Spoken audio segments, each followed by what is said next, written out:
Hi friends, இன்றைக்கி வரலட்சுமி இல்லையா, அதனால் நம்ம பக்கத்தில் ஒரு அக்கா கொலு வச்சுருக்காங்க. சாரி, வரலட்சுமி பூசை வச்சுருக்காங்க. அங்கே தான் நம்ம இப்போ வந்திருக்கோம்.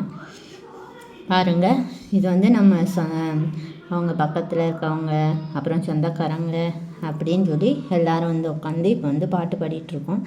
இதை முடிச்சுட்டு அடுத்து நம்ம கோயிலில் போய் வரலட்சுமி விரதம் நிறைவு பண்ணணும். சரி வாங்க, அடுத்த கோயிலுக்கு போகலாம். இப்போ அவங்க வீட்டில் 108 போற்றி சொல்கிறாங்க. போற்றி சொல்லிவிட்டு அடுத்து சாமி கும்பிட்டுட்டு பிரசாதம் கொடுத்துருவாங்க. அவ்வளோதான், நிறைவாயிரும். அதுக்கப்புறம் நம்ம கோயிலில் போயிட்டு மீண்டும் நம்ம அங்கே போய் கண்டினியூ பண்ணணும். அதனால் இங்கே கொஞ்சம் வேகமாக பார்த்துட்டு போகலாம்.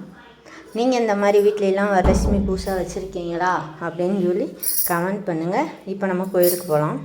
இப்போ கோயிலுக்கு வந்தாச்சுங்க. கோயிலில் நம்ம காலையிலே கொஞ்சம் தட்டெல்லாம் எடுத்து வச்சாச்சு. இப்போ மறுபடியும் அதெல்லாம் சரி பண்ணி எடுத்து ஒரு ஓரத்தில் வச்சிடலாம். ஏன்னா இனி ஆளுங்க வந்துடுவாங்க. ஆளுங்க வந்துட்டாங்க அப்படின்னு சொன்னால் நம்ம எந்த வேலையும் செய்ய முடியாது. ஏன்னா உட்கார்றதுக்கே இடம் இருக்காது, அந்த அளவுக்கு கூட்டமாக இருக்கும். அதனால் இப்போ கரெக்டாக எல்லாம் இருக்கா அப்படின்னு சொல்லி செக் பண்ணி எடுத்து வச்சிட்ருக்காங்க.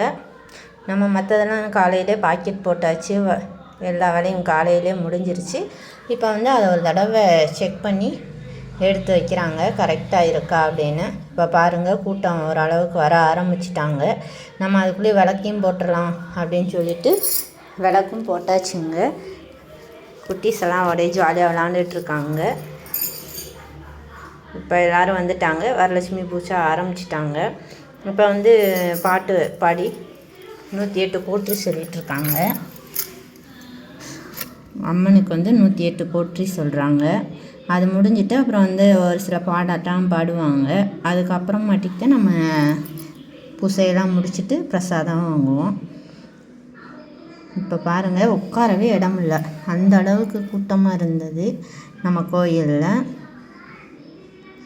எல்லோரும் 108 போற்றி சொல்லிகிட்ருக்காங்க. இந்த மாதிரி நீங்கள்லாம் கோயிலில் போய் பண்ணுவீங்களா இல்லை வீட்டில் பண்ணுவீங்களா அப்படின்னு சொல்லி கமெண்ட் பண்ணுங்கள். அவ்வளோ நல்லா இருக்குங்க.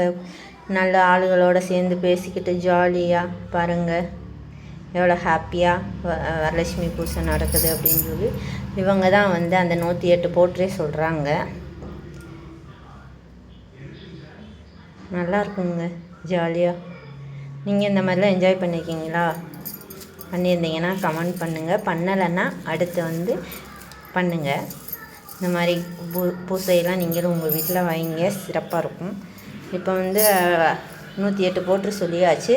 அடுத்து லக்ஷ்மி பாட்டு பாடுறாங்க. இனி இந்த பாட்டு பாடி முடிச்சுட்டு அடுத்து பூசை பண்ணுவாங்க. இப்போயே மணி ரொம்ப லேட் ஆயிருச்சு.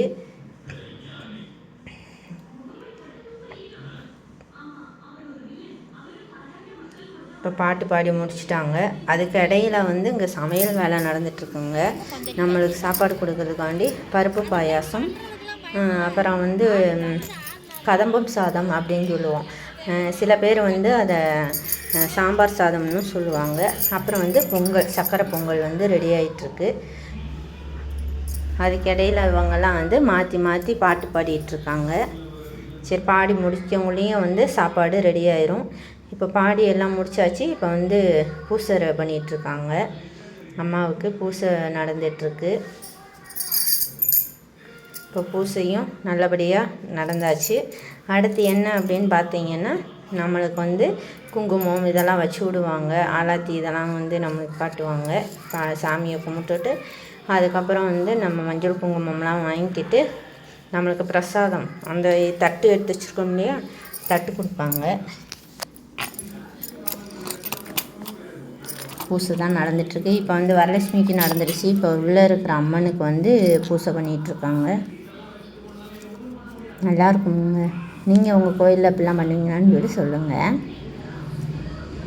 இப்போ எல்லாமே சிறப்பாக முடிஞ்சிச்சு. இப்போ நம்மளை ஆசீர்வாதம் பண்ணுவாங்க. அதுக்கு ஒரு பாட்டு பாடி நம்மளுக்கு மஞ்சள் அரிசி இருக்கு இல்லையா, அது நம்ம ரெடி பண்ணி வச்சுருப்போம். அந்த மஞ்சள் அரிசியை கொண்டு நம்மளுக்கு பூவு, மஞ்சள் அரிசி எல்லாம் போட்டு அவங்க நல்லா இருக்கணும், சுமங்கலியாக இருக்கணும், நீண்ட ஆயுளோடு இருக்கணும் அப்படின்னு சொல்லி வாழ்த்துவாங்க. இப்போ அதை தான் அவங்க செஞ்சிட்ருக்காங்க. பாருங்கள், இந்த ஆசீர்வாதம் உங்களுக்கும் கிடைக்கட்டும். இப்போ வந்து அதுவும் வந்து சிறப்பாக முடிஞ்சிருச்சு. இப்போ நம்ம வந்து சாமிக்கிட்ட வந்து ஆசீர்வாதம் வாங்கியாச்சுங்க. அவ்வளோதாங்க. அதுக்கப்புறம் என்ன, நம்ம தட்டு எடுத்து வச்சுருக்கோம் இல்லையா, அதை எடுத்து கொண்டு போய் வரிசையாக ஒரு ஒரு ஆளுக்காக நம்ம கொடுத்துடலாம். இப்போ எடுத்தாச்சு, எடுத்துகிட்டு போய் ஒரு ஒரு ஆளுக்காக கொடுத்தாச்சு. அதுக்கப்புறம் பிரசாதம் வாங்கிக்கிட்டு வீட்டுக்கு கிளம்புறதாங்க வேலை. அவ்வளோதான். வாங்கிக்கிட்டு அப்படியே கிளம்பிடுவாங்க.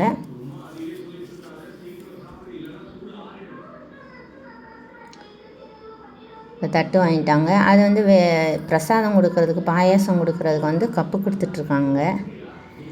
அதுக்கப்புறம் நம்ம வந்து எல்லோரும் போயிட்டாங்க. சரி, சாமி ஒரு தடவை நல்லா பக்கத்தில் உட்காந்து பார்த்துட்டு போகணுன்னு வந்து உட்காந்து பார்த்து சாமியை கும்பிட்டு கிளம்பிட்டாங்க. ஓகே, பாய்.